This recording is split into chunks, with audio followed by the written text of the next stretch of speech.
ಒಮ್ಮೆ ಊಹಿಸ್ಕೊಳ್ಳಿ, ಪ್ರತಿದಿನ ಬೆಳಗ್ಗೆ ಎದ್ದು ಒಂದು 15 ನಿಮಿಷಗಳ ಕಾಲ ಒಂದು ನಿರ್ದಿಷ್ಟವಾದ ವ್ಯಾಯಾಮವನ್ನು ನಿಮ್ಮ ಜೀವನದ ಕೊನೆಯವರೆಗೂ ಮಾಡ್ತಾ ಇದ್ದೀರಾ ಅಂತ ಅಂದ್ಕೊಳ್ಳಿ.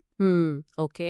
ಆದ್ರೆ ಆ ವ್ಯಾಯಾಮವನ್ನು ಯಾಕೆ ಮಾಡ್ತಾ ಇದ್ದೀರಾ ಅಥವಾ ಅದರ ಪ್ರತಿಯೊಂದು ಹೆಜ್ಜೆಯ ಹಿಂದಿನ ವಿಜ್ಞಾನ ಏನು ಅನ್ನೋದು ನಿಮ್ಗೆ ರವಷ್ಟು ಗೊತ್ತಿಲ್ಲ. ಅಂದ್ರೆ ಕೇವಲ ಬ್ಲೈಂಡ್ ಆಗಿ ಫಾಲೋ ಮಾಡೋದು ಅಂತ. ಅದೇ ಕೇವಲ ಯಾರೋ ಹೇಳಿದ್ದಾರೆ ಅಥವಾ ಚಿಕ್ಕ ವಯಸ್ಸಿನಿಂದ ಮಾಡ್ಕೊಂಡು ಬಂದಿದ್ದೀವಿ ಅನ್ನೋ ಒಂದೇ ಕಾರಣಕ್ಕೆ ಅದನ್ನ ಯಾಂತ್ರಿಕವಾಗಿ ಮುಗಿಸ್ತಾ ಇದ್ದೀರಾ. ಎಂಥ ವಿಪರ್ಯಾಸ ಅಲ್ವಾ ಇದು? ಖಂಡಿತ. ತುಂಬಾ ಬೇಸರದ ಸಂಗತಿ ಕೂಡ ಹೌದು. ನಿಜ.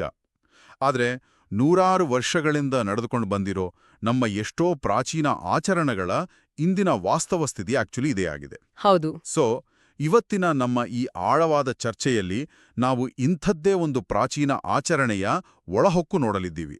ಇವತ್ತು ನಾವು ಚರ್ಚಿಸುತ್ತಿರುವ ಮೂಲವಸ್ತು ಶ್ರೀ ವಿಜಯೇಂದ್ರ ರಾಮನಾಥ ಭಟ್ಟರು ರಚಿಸಿರುವ ಸಂಧ್ಯಾವಂದನೆಯ ಅಂತರಂಗ ಸಂಪುಟ 2 ಭಕ್ತಿಯುಕ್ತ ಜ್ಞಾನಯೋಗ. ಇದೊಂದು ಅದ್ಭುತವಾದ ಮೂಲಗ್ರಂಥ ಅಂತಾನೆ ಹೇಳಬಹುದು. ಹೌದು, ಖಂಡಿತ. ಯಾಕಂದ್ರೆ ಇದು ಕೇವಲ ಯಾವುದೋ ಒಂದು ಧಾರ್ಮಿಕ ವಿಧಿಯ ಬಗ್ಗೆ ಹೇಳುವ ಪುಸ್ತಕ ಅಲ್ಲ. ಬದಲಾಗಿ ಇದೊಂದು ಮಾನವನ ಆಂತರಿಕ ಶುದ್ಧೀಕರಣದ ಮತ್ತು ನಮ್ಮ ಪ್ರಜ್ಞೆಯ ವಿಸ್ತಾರದ ಪ್ರಕ್ರಿಯೆ ಬಗ್ಗೆ ಮಾತಾಡುತ್ತೆ. ಎಕ್ಸಾಕ್ಟ್ಲಿ. ಈ ಗ್ರಂಥದಲ್ಲಿರುವ ತಾತ್ವಿಕ ನಂಬಿಕೆಗಳನ್ನ ಅದರ ಮೂಲ ಸ್ವರೂಪದಲ್ಲಿಯೇ ಯಾವುದೇ ಪಕ್ಷಪಾತವಿಲ್ಲದೆ ಅರ್ಥ ಮಾಡ್ಕೊಳ್ಳೋ ಪ್ರಯತ್ನ ನಮ್ದಿವತ್ತು. ಈ ಪ್ರಾಚೀನ ಗ್ರಂಥಗಳು ಹೇಗೆ ಭಾರೀ ಸಂಕೀರ್ಣವಾದ ವಿಚಾರಗಳನ್ನ ದಿನನಿತ್ಯದ ಕೇವಲ 15 ನಿಮಿಷಗಳ ಆಚರಣೆಗಳಲ್ಲಿ ಅಡಗಿಸಿಟ್ಟಿವೆ ಅನ್ನೋದು ನಿಜಕ್ಕೂ ವಿಸ್ಮಯ.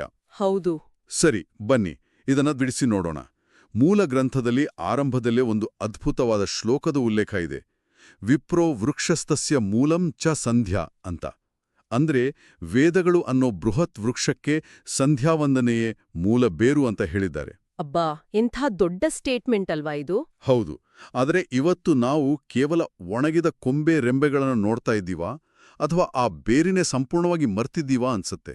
ಆ ಬೇರನ್ನು ನಾವು ಯಾಕೆ ಮರೆತಿದ್ದೀವಿ ಅನ್ನೋದೇ ಇಲ್ಲಿನ ಅತ್ಯಂತ ಆಸಕ್ತಿದಾಯಕ ವಿಚಾರ.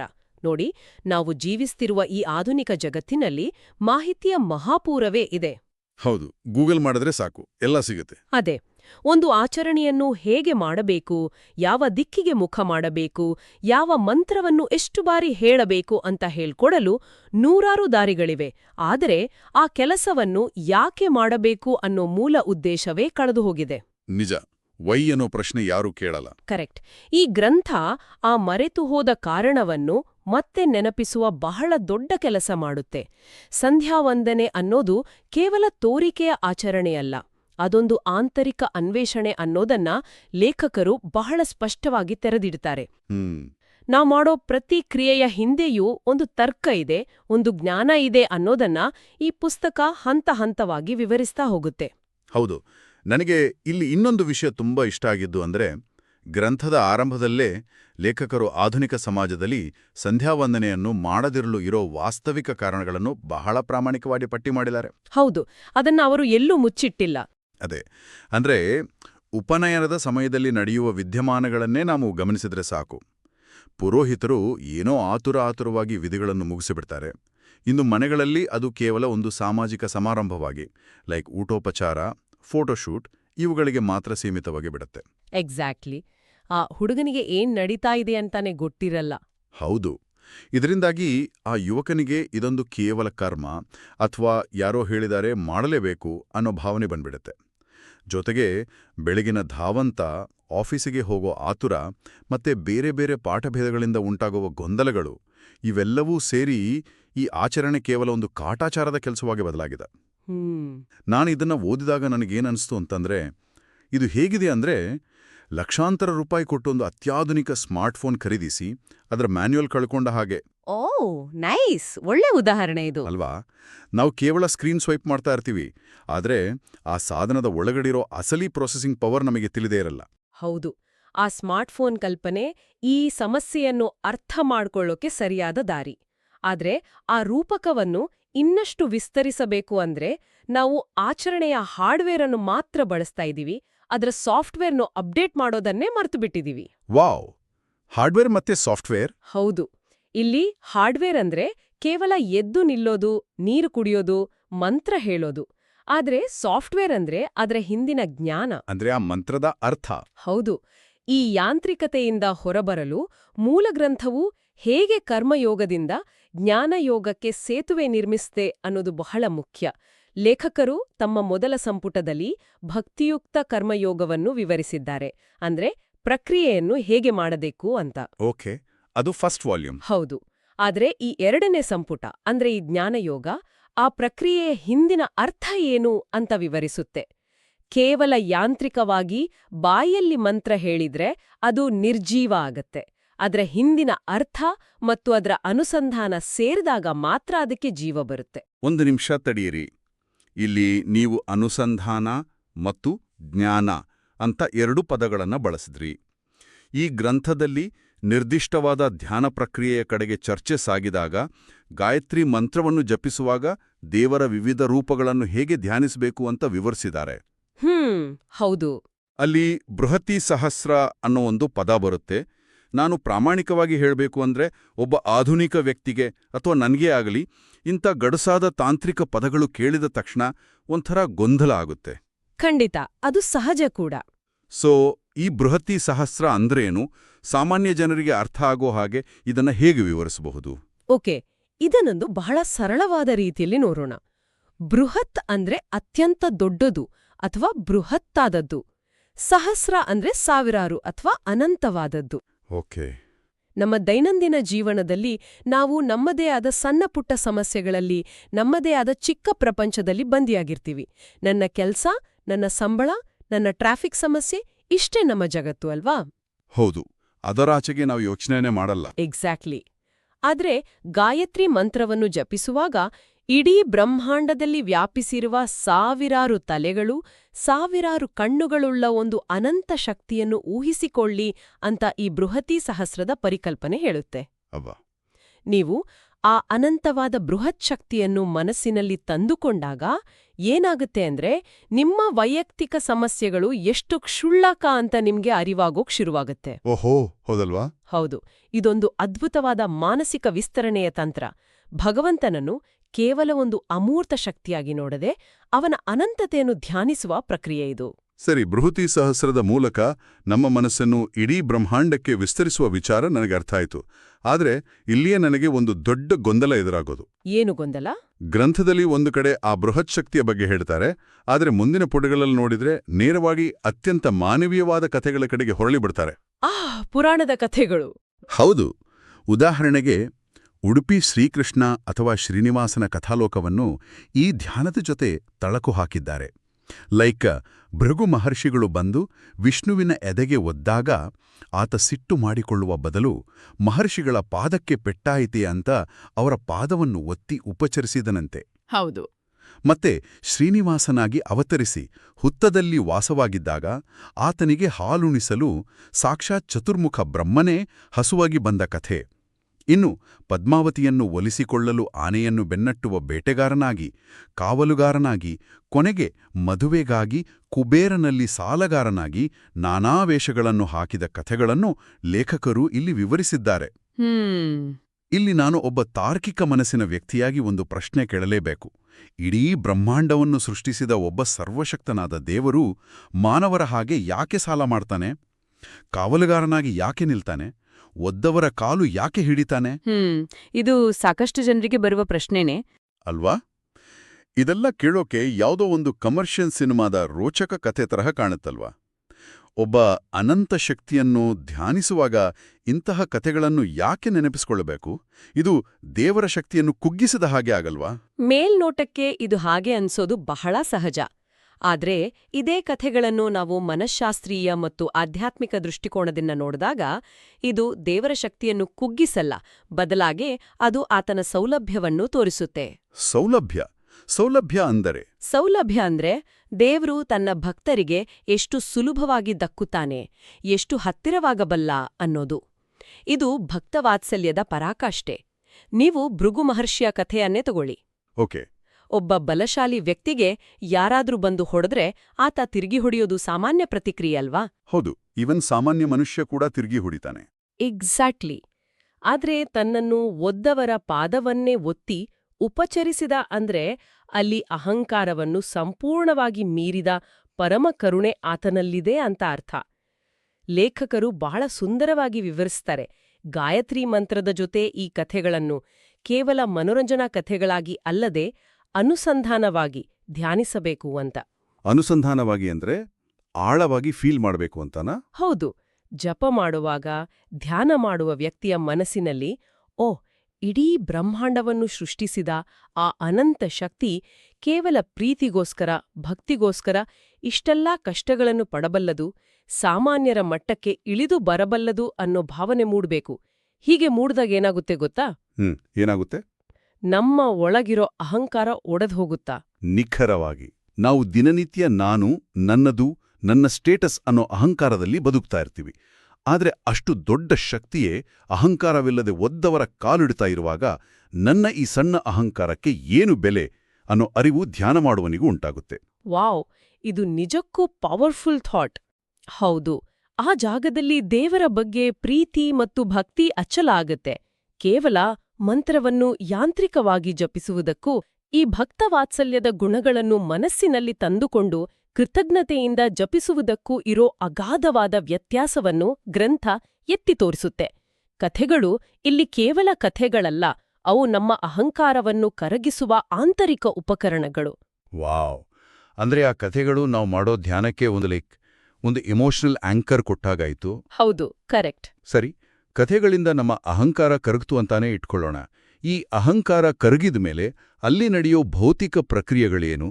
ಮೂಲಗ್ರಂಥದಲ್ಲಿ ಹೇಳೋ ಹಾಗೆ ಕೇವಲ ಕಥೆಗಳನ್ನು ಕೇಳೋದ್ರಿಂದಲೋ ಅಥವಾ ಯಾಂತ್ರಿಕವಾಗಿ ಮಂತ್ರ ಹೇಳೋದ್ರಿಂದಲೋ ಮುಕ್ತಿ ಸಿಗಲ್ಲ. ಬದಲಾಗಿ ಈ ಸಂಧ್ಯಾವಂದನೆಯು ಒಂದು ಜಪಯಜ್ಞವಾಗಿ ಬದಲಾಗಬೇಕು ಅಂತಾರೆ. ಹೌದು. ಅಲ್ಲಿ ಆಚಮನ ಮತ್ತು ಉದ್ಬೋಧನೆ ಅನ್ನೋ ಪದಗಳು ಬರ್ತವೆ. ಇವುಗಳ ಹಿಂದಿನ ವಿಜ್ಞಾನವನ್ನ ಸ್ವಲ್ಪ ಬಿಡಿಸಿ ಹೇಳೋಣ. ಆಚಮನ ಅಂದ್ರೆ ಕೇವಲ ಕೈಗೆ ನೀರು ಹಾಕೊಂಡು ಕುಡಿಯೋದಲ್ವಾ? ಖಂಡಿತ ಅಲ್ಲ. ಆಚಮನ ಅನ್ನೋದು ಕೇವಲ ಗಂಟಲು ಒದ್ದೆ ಮಾಡೋ ಪ್ರಕ್ರಿಯೆ ಅಲ್ಲವೇ ಅಲ್ಲ. ಮನುಷ್ಯನ ದೇಹವನ್ನು ಈ ಗ್ರಂಥಗಳಲ್ಲಿ ಪಿಂಡಾಂಡ ಅಂದ್ರೆ ಮೈಕ್ರೋಕಾಸಮ್ ಅಂತ ಕರೆಯಲಾಗಿದೆ, ಮತ್ತು ಇಡೀ ವಿಶ್ವವನ್ನು ಬ್ರಹ್ಮಾಂಡ ಅಂದ್ರೆ ಮ್ಯಾಕ್ರೋಕಾಸಮ್ ಅಂತ ಕರೆಯಲಾಗಿದೆ. ಓಕೆ. ಆಚಮನ ಮಾಡುವಾಗ ನಾವು ನಿರ್ದಿಷ್ಟ ಮಂತ್ರಗಳೊಂದಿಗೆ ನೀರನ್ನು ಹೀರುತ್ತೇವೆ. ಇದು ನಮ್ಮ ಒಳಗಿನ ನರಮಂಡಲವನ್ನು, ನಮ್ಮ ಜೀರ್ಣಾಂಗ ವ್ಯೂಹವನ್ನು ಮತ್ತು ಪ್ರಮುಖವಾಗಿ ನಮ್ಮ ಪ್ರಜ್ಞೆಯನ್ನ ಬಡಿದೆಬ್ಬಿಸುವ ಪ್ರಕ್ರಿಯೆ ಇದು. ನಮ್ಮ ಪಿಂಡಾಂಡದ ಅರಿವು ನಮಗೆ ಉಂಟಾಗುವುದೇ ಇಲ್ಲಿ. ಓಕೆ. ಮತ್ತೆ ಉದ್ಬೋಧನೆ ಅಂದ್ರೆ? ಉದ್ಬೋಧನೆ ಎಂದರೆ ಅಕ್ಷರಶಃ ಜಾಗೃತಗೊಳಿಸುವುದು ಅಂತ ಅರ್ಥ. ನಾವು ಬೆಳಗ್ಗೆ ಎದ್ದ ತಕ್ಷಣ ಒಂದು ತರ ಅರ್ಧ ನಿದ್ರಾವಸ್ಥೆಯಲ್ಲಿ ಮೆಕ್ಯಾನಿಕಲ್ ಆಗಿ ಕೆಲಸ ಮಾಡ್ತಾ ಇರ್ತೀವಿ ಅಲ್ವಾ? ಹೌದು, ಬ್ರಷ್ ಮಾಡ್ತಾ ಇರ್ತೀವಿ, ಅದು ಯೋಚನೆ ಬೇರೆ ಎಲ್ಲೋ ಇರುತ್ತೆ. ಅದೇ, ನಮ್ಮ ಮೆದುಳು ಎಲ್ಲೋ ಇರುತ್ತೆ, ದೇಹ ಇನ್ನೆಲ್ಲೋ ಇರುತ್ತೆ. ಉದ್ಬೋಧನೆಯ ಮಂತ್ರಗಳು ನಮ್ಮ ಪ್ರಜ್ಞೆಯನ್ನ ಈ ಕ್ಷಣಕ್ಕೆ ಇಲ್ಲಿಗೆ ತಂದು ನಿಲ್ಲಿಸುತ್ತವೆ. ಪಿಂಡಾಂಡದ ಅರಿವು ಉಂಟಾದ ನಂತರ ಆ ಪ್ರಜ್ಞೆಯನ್ನ ಬ್ರಹ್ಮಾಂಡದ ಜ್ಞಾನದ ಕಡೆಗೆ ಕೊಂಡೊಯ್ಯುವ ಸೇತುವೆಯೇ ಈ ಪ್ರಕ್ರಿಯೆಗಳು. ಇದು ಕೇಳೋಕೆ ತುಂಬಾ ಚೆನ್ನಾಗಿದೆ, ಆದರೆ ಇದರ ಪ್ರಾಯೋಗಿಕ ಅನ್ವಯದ ಬಗ್ಗೆ ನನಗೆ ಇನ್ನೂ ಒಂದು ಪ್ರಶ್ನೆ ಇದೆ. ಖಂಡಿತ ಕೇಳಿ. ಗ್ರಂಥದಲ್ಲಿ ಗೀತಾಚಾರ್ಯ ಶ್ರೀಕೃಷ್ಣನ ಮಾತನ್ನು ಉಲ್ಲೇಖ ಮಾಡಿದ್ದಾರೆ. ಮನುಷ್ಯನ ಅತಿ ದೊಡ್ಡ ಶತ್ರುಗಳೆಂದ್ರೆ ಅವನ ಒಳಗೆ ಇರೋ 6 ವೈರಿಗಳು: ಕಾಮ, ಕ್ರೋಧ, ಲೋಭ, ಮೋಹ, ಮದ, ಮಾತ್ಸರ್ಯ ಅಂತ. ಹೌದು, ಅರಿಷಡ್ವರ್ಗಗಳು ಅಂತೀವಿ. ಎಕ್ಸಾಕ್ಟ್ಲಿ. ಸಂಧ್ಯಾವಂದನೆಯಲ್ಲಿ ಮಾಡುವ ಪ್ರಾಣಾಯಾಮದಿಂದ ಈ ಕ್ರೋಧ ಅಥವಾ ಕೋಪ ನಾಶವಾಗುತ್ತೆ ಅಂತ ಹೇಳಲಾಗಿದೆ. ಕೇವಲ ಉಸಿರಿನ ಬಿಗಿ ಹಿಡಿಯೋದಕ್ಕೂ ನಮ್ಮ ಕೋಪಕ್ಕೂ ಏನು ಸಂಬಂಧ? ಇದು ಆಕ್ಚುಲಿ ಹೇಗೆ ಕೆಲಸ ಮಾಡುತ್ತೆ? ಕೇವಲ ಮಂತ್ರ ಹೇಳಿ ಉಸಿರು ಕಟ್ಟಿದ್ರೆ ಕೋಪ ಹೊರಟು ಹೋಗುತ್ತಾ? ಇದರ ಹಿಂದಿನ ಮೆಕ್ಯಾನಿಸಮ್ ಏನು? ಬಹಳ ಅತ್ಯುತ್ತಮವಾದ ಪ್ರಶ್ನೆ ಇದು. ಇದರ ಹಿಂದಿನ ಮೆಕ್ಯಾನಿಸಮ್ ಸಂಪೂರ್ಣವಾಗಿ ಶಾರೀರಿಕ ಮತ್ತು ಮಾನಸಿಕ ವಿಜ್ಞಾನದ ಮೇಲೆ ನಿಂತಿದೆ. ನೋಡಿ, ಮನುಷ್ಯನಿಗೆ ಅತಿಯಾದ ಕೋಪ ಬಂದಾಗ ಅಥವಾ ಕಾಮದಂತಹ ತೀವ್ರ ಭಾವನೆಗಳು ಆವರಿಸಿದಾಗ ಅವನ ಉಸಿರಾಟದ ಗತಿಯನ್ನು ನೀವೆಂದಾದರೂ ಗಮನಿಸಿದ್ದೀರಾ? ಉಸಿರಾಟ ಫಾಸ್ಟ್ ಆಗುತ್ತೆ. ಹೌದು, ಅದು ಅತ್ಯಂತ ವೇಗವಾಗಿರುತ್ತೆ ಮತ್ತು ಅನಿಯಮಿತವಾಗಿರುತ್ತೆ. ಅಂದರೆ ನಮ್ಮ ಭಾವನೆಗಳು ನಮ್ಮ ಉಸಿರಾಟವನ್ನು ನಿಯಂತ್ರಿಸ್ತಾ ಇರ್ತವೆ ಆ ಕ್ಷಣದಲ್ಲಿ. ಓಕೆ. ಪ್ರಾಣಾಯಾಮದಲ್ಲಿ ನಾವು ಇದನ್ನೇ ರಿವರ್ಸ್ ಮಾಡ್ತೀವಿ. ಉಸಿರನ್ನು ಒಳತೆಗೆದುಕೊಳ್ಳುವ ಪೂರಕ, ಅದನ್ನು ತಡೆದಿಡುವ ಕುಂಭಕ ಮತ್ತು ಹೊರಬಿಡುವ ರೇಚಕ, ಈ ಪ್ರಕ್ರಿಯೆಯನ್ನು ಅತ್ಯಂತ ಪ್ರಜ್ಞಾಪೂರ್ವಕವಾಗಿ ನಿಯಮಿತವಾಗಿ ಮಾಡ್ತೀವಿ. ಅಂದ್ರೆ ಉಸಿರಾಟವನ್ನು ನಿಯಂತ್ರಿಸುವ ಮೂಲಕ ಮನಸ್ಸನ್ನು ನಿಯಂತ್ರಿಸ್ತೀವಾ? ನಿಖರವಾಗಿ. ನೀವು ಉಸಿರನ್ನು ಬಿಗಿ ಹಿಡಿದಾಗ, ಅಂದ್ರೆ ಆ ಕುಂಭಕದ ಸ್ಥಿತಿಯಲ್ಲಿ, ನಿಮ್ಮ ಇಡೀ ನರಮಂಡಲ ಆ ಉಸಿರಾಟದ ಮೇಲೆ ಕೇಂದ್ರೀಕೃತವಾಗಲೇಬೇಕಾಗತ್ತೆ. ಆ ಕ್ಷಣದಲ್ಲಿ ನಿಮ್ಮ ಮೆದುಳಿಗೆ ಕೋಪ ಮಾಡಿಕೊಳ್ಳಲು ಅಥವಾ ಬೇರೆ ಯಾವ ಆಲೋಚನೆ ಮಾಡೋಕ್ಕೂ ಸಾಧ್ಯವೇ ಇಲ್ಲ. ಹೌದಾ? ಹೌದು. ಪ್ರಾಣಾಯಾಮದ ಆ ಗಳಿಗೆಯಲ್ಲಿ ಮೆದುಳಿನಲ್ಲಿ ಒಂದು ಆಲೋಚನಾ ಶೂನ್ಯತೆ ಸೃಷ್ಟಿಯಾಗತ್ತೆ. ಕೋಪ, ಮತ್ಸರಗಳಿಗೆ ಅಲ್ಲಿ ಜಾಗನೇ ಇರಲ್ಲ. ಈ ಶಾರೀರಿಕ ನಿಯಂತ್ರಣವು ನಿಧಾನವಾಗಿ ಮಾನಸಿಕ ನಿಯಂತ್ರಣವಾಗಿ ಬದಲಾಗತ್ತೆ. ವಾವ್! ಹೀಗಾಗಿಯೇ 6 ಆಂತರಿಕ ಶತ್ರುಗಳನ್ನು ನಾಶ ಮಾಡಲು ಉಸಿರಾಟದ ನಿಯಂತ್ರಣವೇ ಅಸ್ತ್ರ ಅಂತ ನಮ್ಮ ಪೂರ್ವಜರು ಕಂಡುಕೊಂಡಿದ್ರು. ಅಬ್ಬಾ! ಅಂದ್ರೆ ನಮ್ಮ ಶರೀರ ವಿಜ್ಞಾನವನ್ನೇ ಬಳಸಿ ನಮ್ಮ ಮನೋವಿಜ್ಞಾನವನ್ನ ಹ್ಯಾಕ್ ಮಾಡೋ ಅದ್ಭುತ ತಂತ್ರ ಇದು. ಇದೆಲ್ಲವನ್ನು ಒಟ್ಟಿಗೆ ಸೇರಿಸಿ ನೋಡಿದಾಗ ನನಗೆ ಆಧುನಿಕ ತಂತ್ರಜ್ಞಾನದ ಒಂದು ಪ್ರಕ್ರಿಯೆ ನೆನಪಾಗ್ತಾ ಇದೆ. ಓ, ಯಾವುದದು? ಇದು ನಮ್ಮ ಕ್ಲೌಡ್ ಸಿಂಕಿಂಗ್ ತರಹ ಇದೆ ಅಲ್ವಾ? ಕ್ಲೌಡ್ ಸಿಂಕಿಂಗ್ ಅಂದ್ರೆ ಹೇಗೆ? ಅಂದ್ರೆ ನಮ್ಮ ಕೈಯಲ್ಲಿರೋ ಚಿಕ್ಕ ಸ್ಮಾರ್ಟ್ ವಾಚ್ ನಮ್ಮ ಪಿಂಡಾಂಡ. ಅದರಲ್ಲಿರೋ ಡೇಟಾವನ್ನು ಇಡೀ ವಿಶ್ವದ ಬೃಹತ್ ಸರ್ವರ್ಗೆ ಅಂದ್ರೆ ಬ್ರಹ್ಮಾಂಡಕ್ಕೆ ಕನೆಕ್ಟ್ ಮಾಡುವ ಅಥವಾ ಸಿಂಕ್ ಮಾಡುವ ದೈನಂದಿನ ಪ್ರಕ್ರಿಯೆ ಈ ಸಂಧ್ಯಾವಂದನೆ ಅಂತ ಅರ್ಥೈಸ್ಕೊಳ್ಬೋದಾ? ಬಹಳ ಇಂಟ್ರೆಸ್ಟಿಂಗ್ ಎನಾಲಜಿ ಇದು. ಪ್ರತಿದಿನ ನಾವು ನಮ್ಮ ಸ್ಮಾರ್ಟ್ ವಾಚನ್ನು ಇಂಟರ್ನೆಟ್ಗೆ ಸಿಂಕ್ ಮಾಡದಿದ್ರೆ ಅದರ ಟೈಮ್ ತಪ್ಪೋಗುತ್ತೆ, ಡೇಟಾ ಕರಪ್ಟ್ ಆಗತ್ತೆ ಅಲ್ವಾ? ಹಾಗೆಯೇ ಮನುಷ್ಯನು ದಿನನಿತ್ಯ ತನ್ನ ಅಸ್ತಿತ್ವವನ್ನು, ತನ್ನ ಪ್ರಜ್ಞೆಯನ್ನು ಈ ವಿಶ್ವದ ಬೃಹತ್ ಶಕ್ತಿಯ ಜೊತೆ ಕನೆಕ್ಟ್ ಮಾಡಿಕೊಳ್ಳಲೇಬೇಕು. ಆ ಕನೆಕ್ಷನ್ ತಪ್ಪಿದಾಗಲೇ ನಮ್ಗೆ ಮಾನಸಿಕ ಒತ್ತಡ, ಖಿನ್ನತೆ ಇದೆಲ್ಲ ಶುರುವಾಗೋದಲ್ವಾ? ಹೌದು. ಆ ಸ್ಮಾರ್ಟ್ ವಾಚ್ ಮತ್ತು ಸರ್ವರ್ ಕಲ್ಪನೆ ಈ ಸಿಂಕಿಂಗ್ ಪ್ರಕ್ರಿಯೆಯನ್ನು ಅರ್ಥ ಮಾಡ್ಕೊಳ್ಳೋಕೆ ಬಹಳ ಸರಿಯಾದ ಮಾರ್ಗ. ಈ ಸಿಂಕಿಂಗ್ ಪ್ರಕ್ರಿಯೆಯನ್ನೇ ಮೂಲ ಗ್ರಂಥವು ಯೋಗ ಅಂತ ಕರೆಯುತ್ತೆ.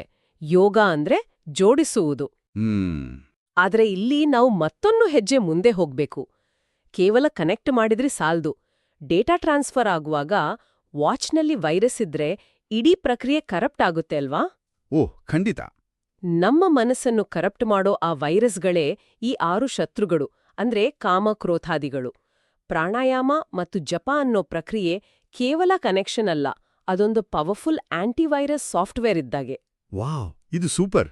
ಅದು 6 ಶತ್ರುಗಳನ್ನು ನಾಶ ಮಾಡಿ ಮನಸ್ಸನ್ನು ಶುದ್ಧಗೊಳಿಸಿ ನಂತರ ಬ್ರಹ್ಮಾಂಡದೊಡನೆ ಸಿಂಕ್ ಮಾಡುತ್ತೆ.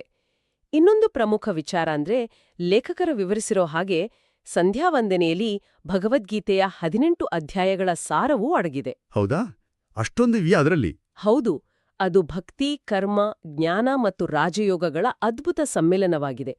ದೇಹ, ಮನಸ್ಸು ಮತ್ತು ಉಸಿರಾಟದ ಮೇಲೆ ನಿಯಂತ್ರಣ ಸಾಧಿಸುವ ಅಷ್ಟಾಂಗ ಯೋಗವೂ ಇದರಲ್ಲಿದೆ. ಇದು ಕೇವಲ ಮಂತ್ರ ಪಠಣ ಅಲ್ಲವೇ ಅಲ್ಲ, ಇದೊಂದು ಸಮಗ್ರವಾದ ಮಾನಸಿಕ ಮತ್ತು ಆಧ್ಯಾತ್ಮಿಕ ತಪಸ್ಸು. ಅಂದ್ರೆ ದೈಹಿಕ, ಮಾನಸಿಕ ಮತ್ತು ಆಧ್ಯಾತ್ಮಿಕ ಈ 3 ನೆಲೆಗಳಲ್ಲಿ ನಮ್ಮನ್ನು ನಾವು ಅಪ್ಡೇಟ್ ಮಾಡ್ಕೊಳ್ಳೋ ಒಂದು ಸಂಪೂರ್ಣ ಪ್ಯಾಕೇಜ್ ಇದು. ಖಂಡಿತ.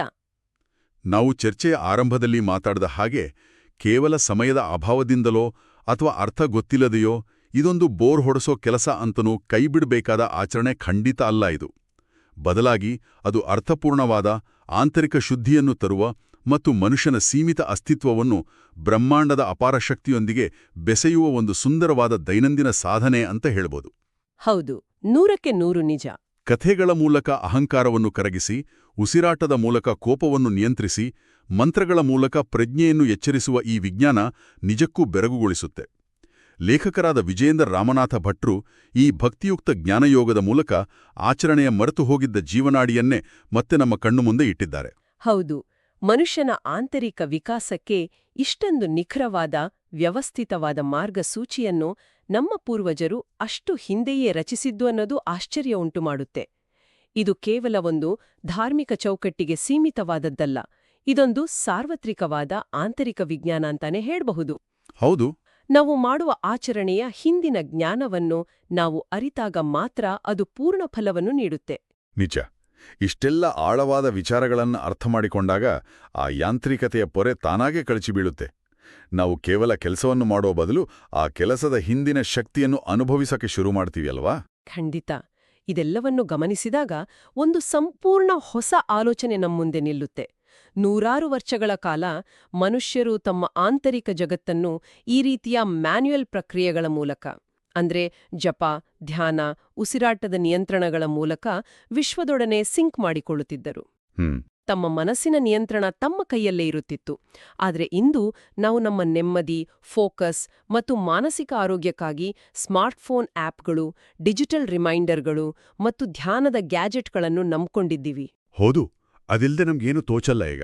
ಅದೇ, ಹೀಗೆಯೇ ಮುಂದುವರಿದರೆ ಇನ್ನೊಂದು 100 ವರ್ಷಗಳ ನಂತರ ಮನುಷ್ಯ ತನ್ನ ಸ್ವಂತ ಪ್ರಜ್ಞೆಯಿಂದ ತನ್ನ ಮನಸ್ಸನ್ನು ನಿಯಂತ್ರಿಸುವ ನೈಸರ್ಗಿಕ ಸಾಮರ್ಥ್ಯವನ್ನೇ ಸಂಪೂರ್ಣವಾಗಿ ಕಳೆದುಕೊಂಡು ಕೇವಲ ಸಿಲಿಕಾನ್ ಚಿಪ್ಸ್ಗಳ ಗುಲಾಮನಾಗುತ್ತಾನಾ?